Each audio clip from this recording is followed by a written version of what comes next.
Pinkney, how are you? I'm fine, thank you. Tell us a little bit about yourself and where you're from and where you grew up and what was it like at that time? I'm from Miami, Florida. I was born in Overtown. I went to Dunbar Elementary School, and I went to Booker T. Washington High School, and I finished Booker T. Washington High School in 1949. And then I went to Talladega College in Talladega, Alabama, and I finished in 1953. And then I went to Chicago, Illinois. I worked as a group worker in Chicago. I stayed there for 2 years and then came back to Miami and began a teaching career at Dorsey Junior High School, where Mr. Samuel Coyne was the principal. He was the one that hired me. And I also worked at Edison Senior High School. I was the first black counselor at Edison, but that could be a controversial thing because the first black counselor at Edison was Juanita Hamberry, but she was an assistant principal at North Dade Senior High School, and she said that she was demoted because of integration. And she sued the school board because she said she was not a counselor. She was supposed to have been promoted or kept the same title as an assistant principal. And she won her case. So they hired me. So I became the first, I guess you would call, legitimate counselor at Edison, black counselor. I wasn't the first counselor, I was the first black counselor at Edison Senior High School. And then I became assistant principal at South Miami Junior High School. And I remained there for 20 years. I worked for the Miami-Dade School Board for 36 years. And then I retired. And I got interested in historic preservation, and I founded the Historic Hampton House Community Trust. And the purpose of that was to restore and save the Hampton House. Tell us about the Hampton House. Well, the Hampton House was an elegant place, a very beautiful place back in the days of segregation. It was the place of choice where people from all over the country, entertainers stayed here, dignitaries stayed here, and they just had a good time here. There was good entertainment, good food. People just enjoyed the ambiance and the atmosphere of the Hampton House. The Hampton House was owned by a Jewish couple, and they saw the need to have a place where black people could enjoy themselves in a first-class place. And so This was the place, the hotel, whenever Dr. Martin Luther King was in town, he stayed here. Muhammad Ali stayed here. Malcolm X stayed here. Jackie Robinson stayed here. Nancy Wilson, the entertainers like Nancy Wilson and others stayed here. We have videos of their being here. Dr. Martin Luther King said a version of his I Have a Dream speech here at the Hampton House before he said it in Washington, D.C., in the March on Washington. And Muhammad Ali had his victory party here when he beat Sonny Liston. And Malcolm X proselytized Muhammad Ali to the Muslim faith here at the Hampton House. So there was a lot of historic things going on, as well as the entertainment. And so one day a lady, and this was a white lady, by the name of Kathy Hirsch, came to me, and she said that she had heard some information about the Hampton House. And the information that she heard made her believe that this building should get historic designation.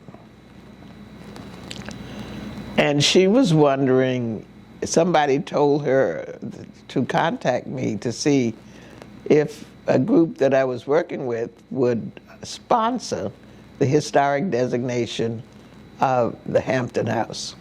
So I told her to come to one of the meetings of the African American Committee of Dade Heritage Trust. And she came to that meeting. She had 3 videos, one about the Hampton House, and well, all of them were substantiating, actually, that the Hampton House needed historic designation. And so we discussed it, and we voted to sponsor the historic designation of the Hampton House. Well, while we were in the process of getting that done and getting the history written, we were told that the county was going to tear the Hampton House down because it had become a derelict building and an unsafe building, and that it was a danger to the community. And so what we were just confused about that, because we were looking at the historic value, and we decided that we wanted to fight that. So we went to the county and we said, we don't want you to tear the Hampton House down. We need to preserve it. And so the final result of that was that we did get the county to stop the demolition. I went to Louis Pinellas, and his brother was the mayor at the time, Alex Pinellas. And we asked for a stay of demolition. And so when I talked to Louis said, well, the mayor cannot stop the county from doing its job. What you need to do is to get your people together. Can you get your people together and have a demonstration in front of the Hampton House? Get some food and a band, or make a big deal out of it, and save the Hampton House. So I said, Louis, we don't have any money to pay a band to come out there and buy food and do all this you're telling us to do. So he said, well, can you get the people out there? So I said, yes, I think I can get the people out there. He said, okay, if you can get the people, I'll get the band and I'll get the food. But it's going to be Cuban food and a Cuban band. So I said, I don't care what kind of food and I don't care what kind of band. It's just as we do it and do whatever it takes to save the Hampton House from demolition. And so we had that demonstration, and the mayor came, and Barbara Carey Schuler came. She was the commissioner at that time. And so we got the mayor to say that they were going to do a stay of demolition for the Hampton House. And so then people started saying, well, how are you going to restore it? Where are you going to get the money from to restore it? So I said, well, we don't have any money. So somebody told me about the general obligation bond program. And they told me to apply to try to get some money to see if we could get money for the restoration of the Hampton House.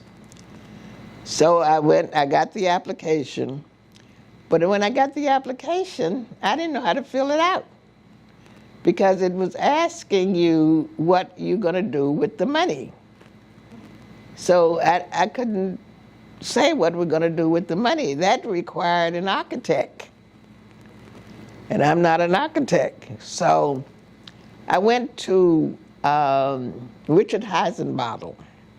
He was on the board of Dade Heritage Trust. And I asked him to fill, and he's a historic preservationist. I asked him if he would fill out this application for me.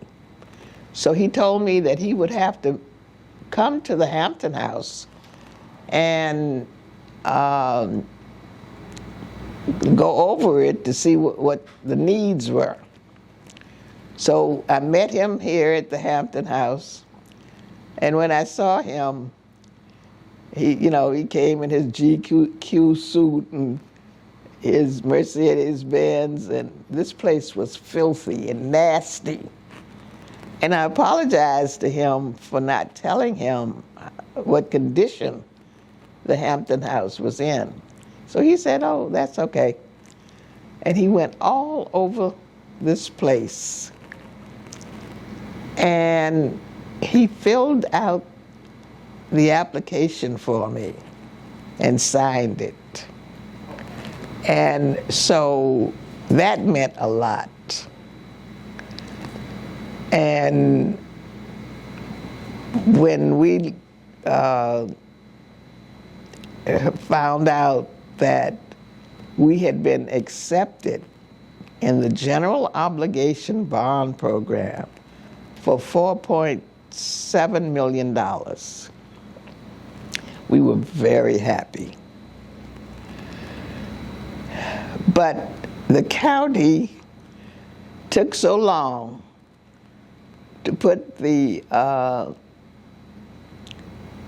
bids out that the first company that got the bid, after they came here and looked at the place, they said that was not enough money, and they turned the bid down. So then they said that we needed at least 5 point something million because the place was in such a bad shape. So then the county put the bid out again. And that was for 5 point something, I don't remember exactly what it was, but anyway, another company got the bid, and when they checked it out, they said, that's not enough money, we can't do it for that. So they turned it down. So it's the second time it's been turned down. By this time, Commissioner Edmondson was in, it was the county commissioner for District 3. And they said that it would take 6 point something million in order to do it, a portion of it, because the building still is not completed, but at least it's usable. And so Commissioner Edmondson was in fact, she was the one that got the 5 point and she got the 6 point. And so she got the money that we needed in order to start the construction of the restoration. And I'm ever grateful to her for being able to do that. So it took, I started working on this in 2001, and we were not able to get into the building until 2015. So it took that long for us to, and we had so many people who came and wanted to help, but then they got tired because nothing was happening, and they were saying, well, it's never going to happen. They had given up. There were so many people that gave up. But, you know, I just felt that God was going to come through. I had faith in God, even though many times it looked like nothing was happening and people got discouraged. But, you know, I just kept the faith. And so we have come to where we are now and what you see here now. And we still have work to do, because on the second floor, we are hoping to get a dance studio and a recording studio. That has not happened yet, but we're still working on that. So we still have some work to do. But I never give up, because I keep the faith. And the Hampton House is one of the projects that I've worked on, as well as the Lemon City Cemetery. Tell us about the Lemon City Cemetery, and your involvement in that. And why did you become involved in that? Well, with the Lemon City Cemetery, someone who worked for the county called me and said that they were going to build 3 affordable housing units on this property, and they're digging up and they're finding human bones. And nobody knows anything about it. And they believe that it's a cemetery. So, and you know, something needs to be done. Well, the city of Miami had given these developers permission. They had all their permits and everything to build these 3 affordable housing units on this property. And so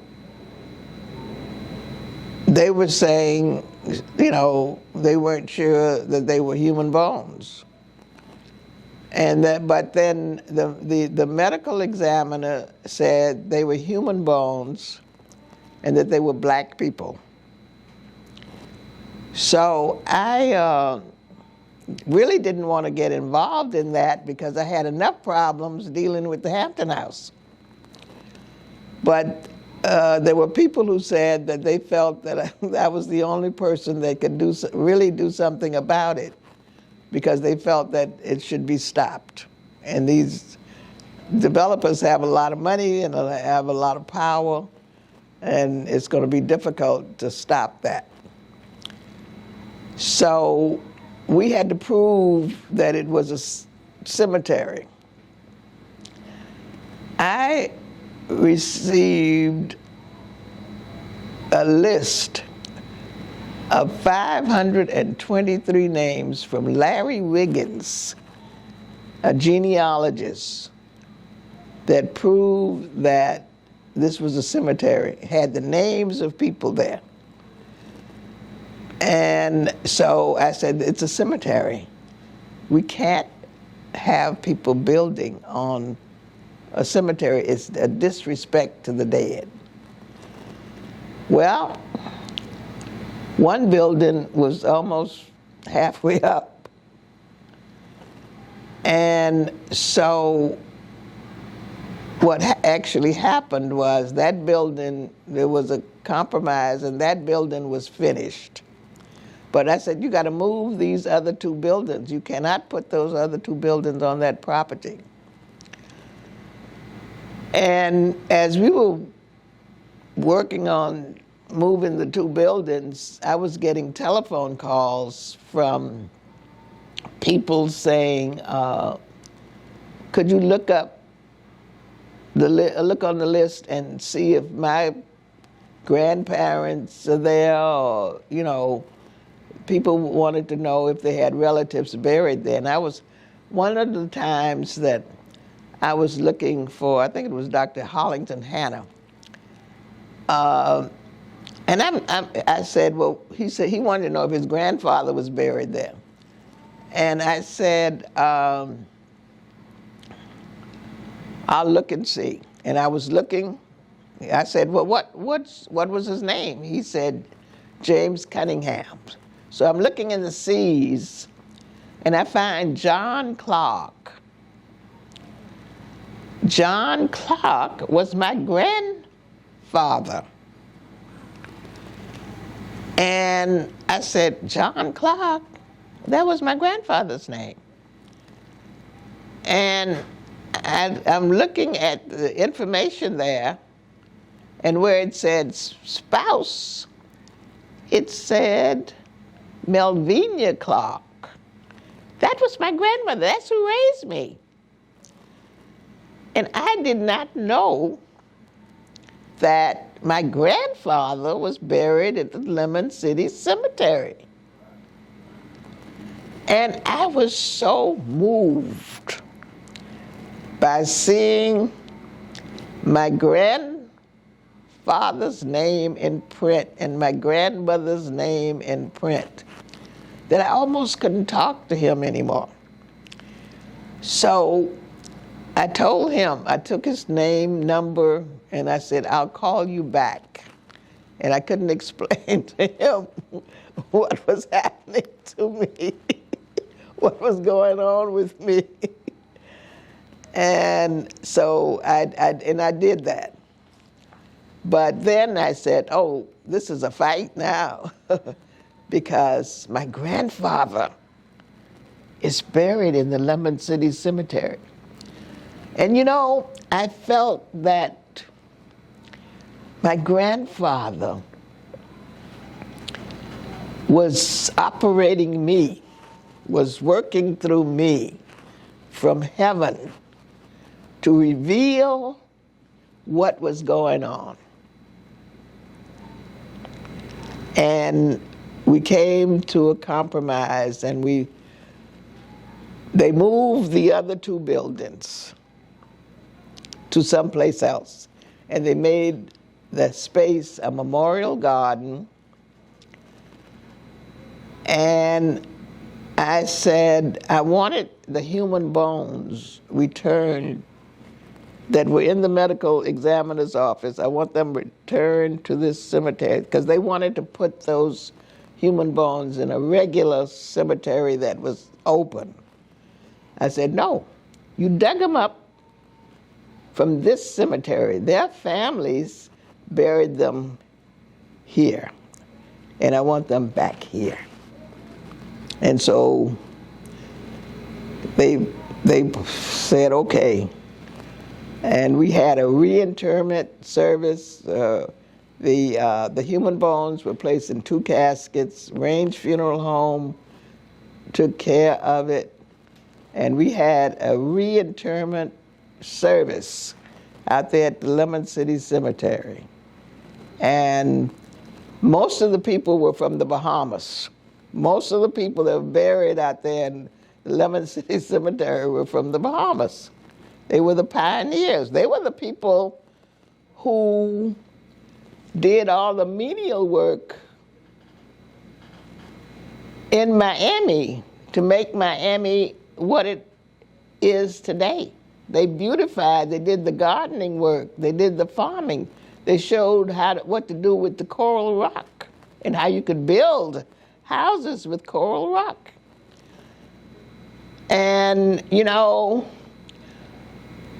our history is lost. And we've got to tell the story. We're the foundation of the community. And nobody knows it, and it's not respected. So we need to learn our history and to tell our history and to give ourselves the respect that we are due for what we have done in the past in laying the foundation for this community. And so I am still on the fight, or in the fight, for historic preservation and for telling our story. And so that's why I think that what you're doing in helping to shed light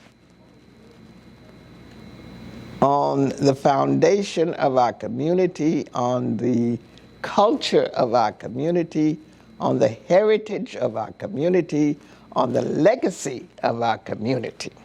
We got to tell the story. The story has to be told because it has not been told.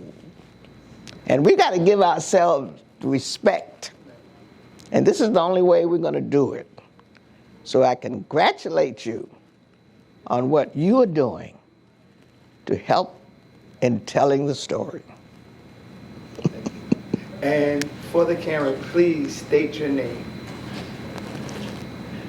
My name is Enid Curtis Pinkney. And your age, Miss Pinkney, if you can. Your age. My age, I'm 90 years old. She done told everything. Anything you want to say in closing remarks, Miss Pinkney, about anything, or about Miami, about something that's going on within our community? The floor is open for you to say whatever you want to say. Well, you know, last week I went over to Judge Lawson E. Thomas's office because we recently got historic designation. Dade Heritage Trust was the sponsor of the historic designation of his office building. And the reporter who interviewed me about that and wanted me to take a picture in front of the... I'm enjoying this. Okay. Okay. All right, we ready? We rolling? You ready? Rolling? Okay, yeah, finish. Okay. Finish. I went to Judge Thomas's office to take a picture in front of the office because of the historic designation. And the reporter for the New Times newspaper, Joshua Cabellas, I believe, I might not be pronouncing his name correctly, but anyway, you know, he was interested in taking a picture of the building, and when he looked at it, he said, you know, this man did so much for this community. And look at this building, you know, with the paint on it. You can't even take the picture with his name. The name Thomas was covered up with trees, which, you know, you couldn't take the picture showing the name Thomas. And he wondered why the community let that building look like that. And that's a good question.